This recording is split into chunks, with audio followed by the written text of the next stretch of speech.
Саламатсыздар ма, болашақ магистранттар? Бүгін мен сіздерге с артиклінің, а артиклінің and және де in, on, by, with осы артиклдерінің қай жерде келетінін, қандай жерде істететінімізді осы бір видео арқылы барлығын түсіндіріп шығамын. Және де ағылшын тіліндегі тұрақты сөз тіркестерді осы тесттің астына жүктедім. Барлығын көріп алыңыздар. Алдымен тестімізді бастамас бұрын сіз осы тестті өзіңіз бір рет өтіп шығыңыз. Тесттің ссылкасын қалдырдым. Мінекей, ішіне кірсеңіздер болады. Осыны алдымен өзіңіз бір тапсырып шығыңыз. Мінекей, тестімізді онда жалғастырамыз. Ағылшын тілінде з артиклі бұл бір нәрсенің жалғыз екендігі, және де барлығымыз білетін болсақ, онда з артиклі жалғанады.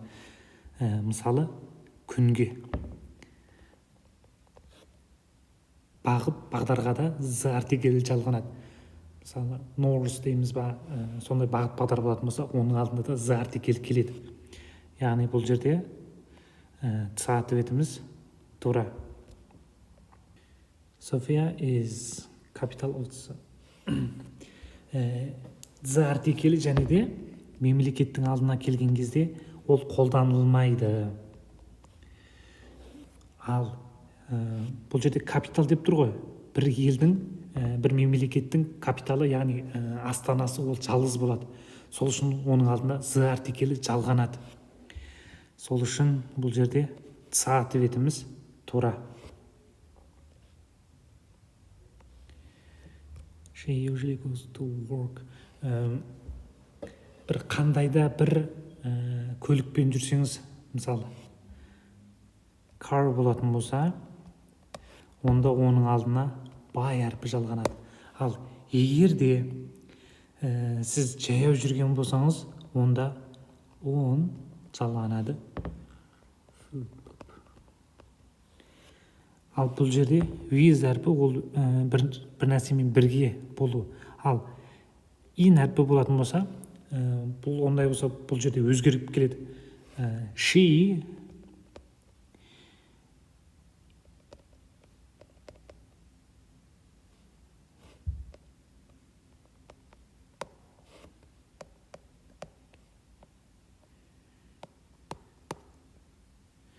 онда бұл she is in the car now. Бұл мәшиненің ішінде отыр деп айтамыз.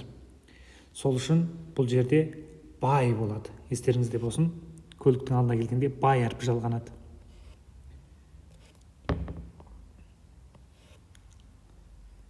Енді төрт, I want to be a, мен болашақта қалаймын дейді. Не болғанда? Teacher, мұғалім болғанды қалаймын дейді. Ал мұғалім ол мен болып тұрмын ғой, мен болғанда оның алдын а артиклі жалғанады, яғни жалғыз. Бұл жерде т дауысты дыбыс емес, сол үшін ән әрпі келмейді.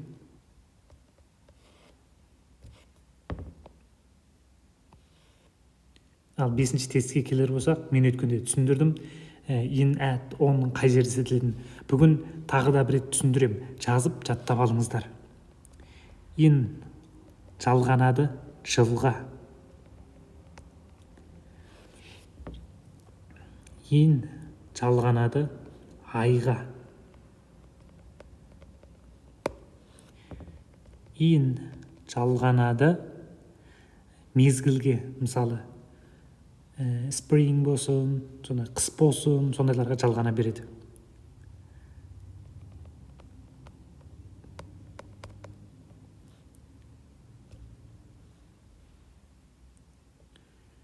Ал on болатын болса, бір қандайда мерекеге жалғанады.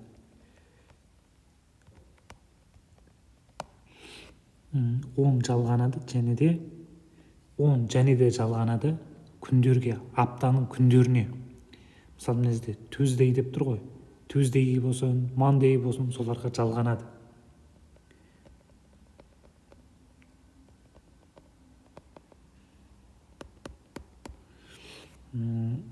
Ал at болатын болса, at бір қандайда бір точно уақытты білдіреді. Мысалы, 5 o'clock деп жазайық.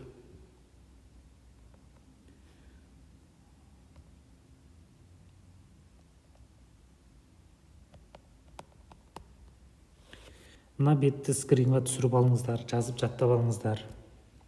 Ал енді ин қандайда бір обычный күндердің таңына, кешіне, түніне жалғанады.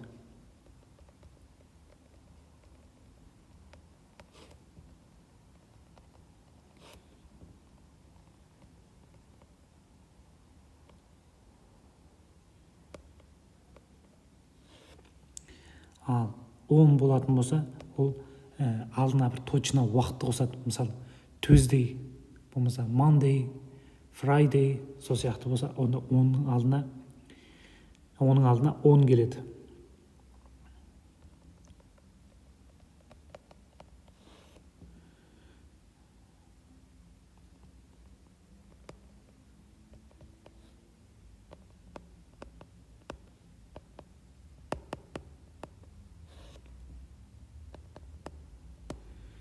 Осылай болып жалғанады. Әтті бір маңыз аударатын нәрселеріңіз бар. At night деген бар. Сосын түсті айтпақшы болса, қосамыз. Бұл екеуін естеріңізде сақтаңыздар.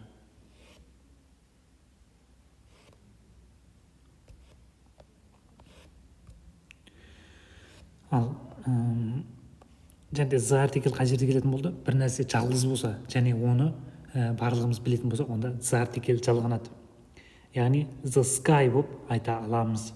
Ал енді күнге келетін болса, ода жалғанады. Сол үшін бұл жерде сағат өтіміз тура. Кешіріңіздер, 5-ші тест қалып қапты. 5-те сағат өтіміз тура. Ал 7-ші тестке келсек, жаңа айттық қой, бір мемлекеттің алдына келетін болса, the артикль жалғанбайды деп. Ал енді бір өте маңызды нәрсені айтпақшы болсақ, оның алдына the артикль жалғанады. The most important болып. Ал бір министрлікті айтпақшы болсақ, бұл жерде алдына the артикль жалғанады. Сол үшін бұл жерде ответіміз тура.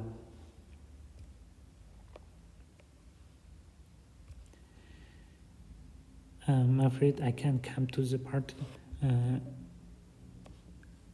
Қандайда бір апта күндерінің алдына не жалғай аламыз? 10 жалғаймыз. Егер түсінбегендеріңіз болса, бағанағы 5-ші сұрақтағын қайталап көрсеңіздер болады. Ал 9-ші тестке келсек, today is бір қандайда күнді беріп, мысалы 30 деп беріп, оның артына чыны қосатын болса, ол қаншаншы күні екенін білдіреді. Яғни 30-ші күні деген, ачаны күні деген сөз қосылады. Ал бұл жерде мұны ачағына қоспағандарды алып тастайсыз. Ал 13 болатын болса, бұл жерде 13 болып жазылушы еді.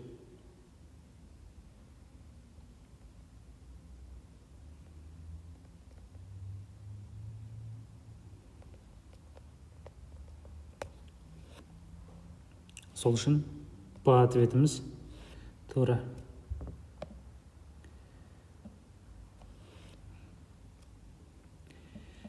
Бір жылдың ішінде 12 ай бар деп айтпақшы болсақ, онда жай ғана 12 өзі ғана болып келеді. Неге ачағына s қоспаймыз дегенде, ағылшын тілінде cardinal number деген бар.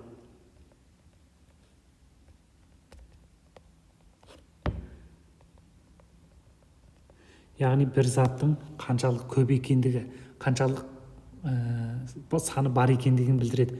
Ондай сөздің ат жағына әсі жалғанбайды. Сол үшін бұл жерде бұл ответіміз тура. 12-ші тестке келсек, бір көлік бір жерге келді десек, ол келген жеріміз үлкен мағынада беретін болса, мысалы бір мемлекеттің аты берілетін болса, онда оның алдына ин артикль жалғанады. Естеріңізде болсын.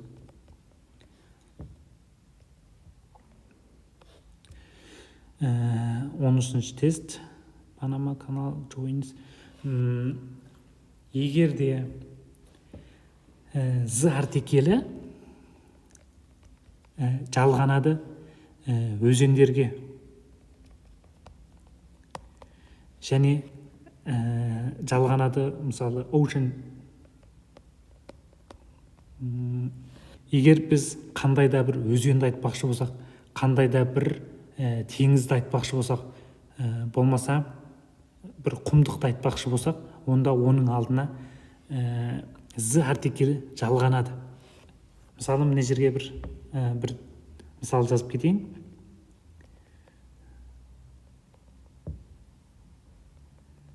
Сахара құмдығы, яғни оның алдына з артикелі жалғанады.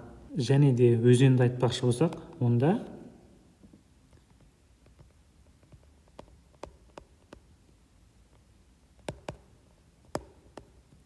артына river болып жалғанады.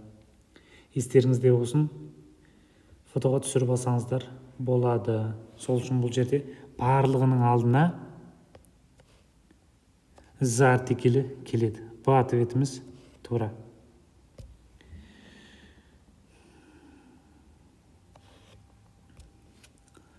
Бағана тестте түсіндіріп өттім.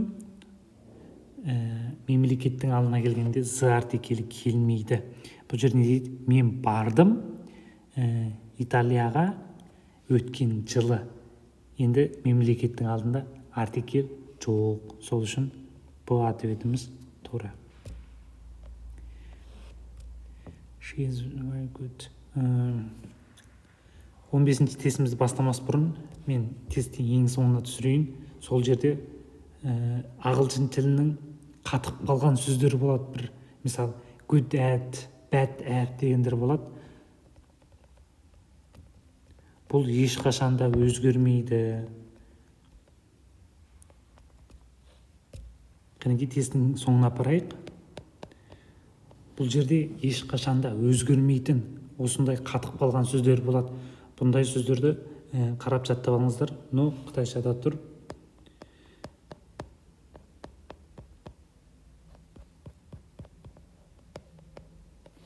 Он алтыншы тестке келсек, all the rooms the hotel have air conditioning. Біздің жатқан қонақ үйіміздің ішінде бір нәрсе бар демекші болсақ, онда оның алдына in артикелі жалғанады.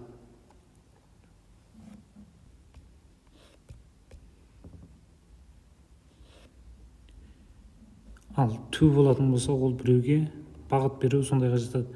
Ал at болатын болса, бір точно қандай да бір жерді айтады. At the bus stop, сондай.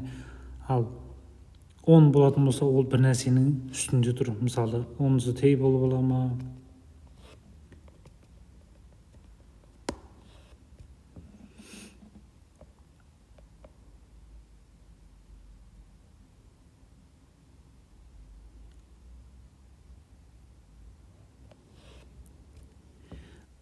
Он жетінші тестке келсек, this is room. Егер бір бөлмені жақсы екен деп айтпақшы болсақ, онда а артикелі алдына жалғанады.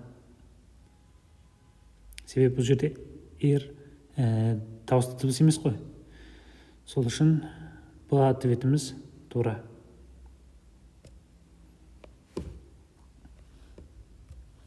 Сегізінші тестке келсек, dress is expensive, but it is very nice. Dress деген бұл жалғыз нәрсе. Яғни жалғыз нәрсенің алдына this артикелі жалғанады. Ал them болатын болса, ол олар, мен оларды көрдім, мысалы. I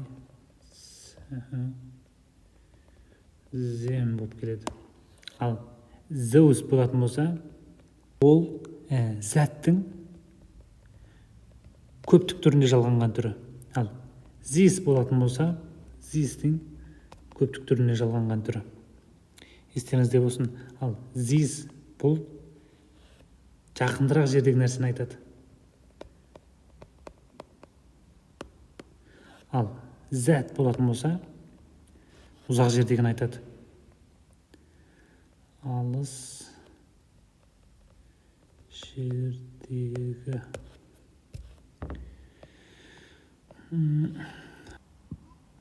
Атыңды дейді,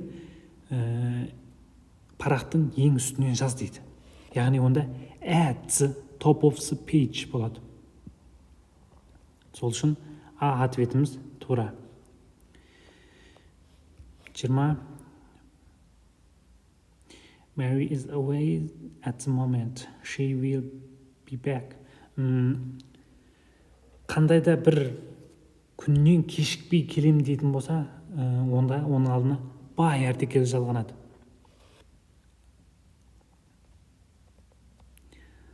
Ал at болса точно уақыт, in болатын болса қандай да бір күннің ішінде, ал енді off болатын болса біреуге бір нәрсенің тәуелді, сондай болып келеді. Ал 21-ші тестке келсек, мына жерде depending деген сөз бар. Талдану. Ал талданудан кейін оның артына ағылшын тілінде қатып қалған ереже on әрпі келеді. Бұл мына астыдағы тестте бар. Осының ішінен тауып жазып алыңыздар. Барлығын жаттау керек негізі. 22. Yesterday evening I went to the restaurant. Мен достарыммен бірге бардым дейді. Ал егер бірге барғанды айтпақшы болсаңыз, оның алдына with әрпі жалғанады.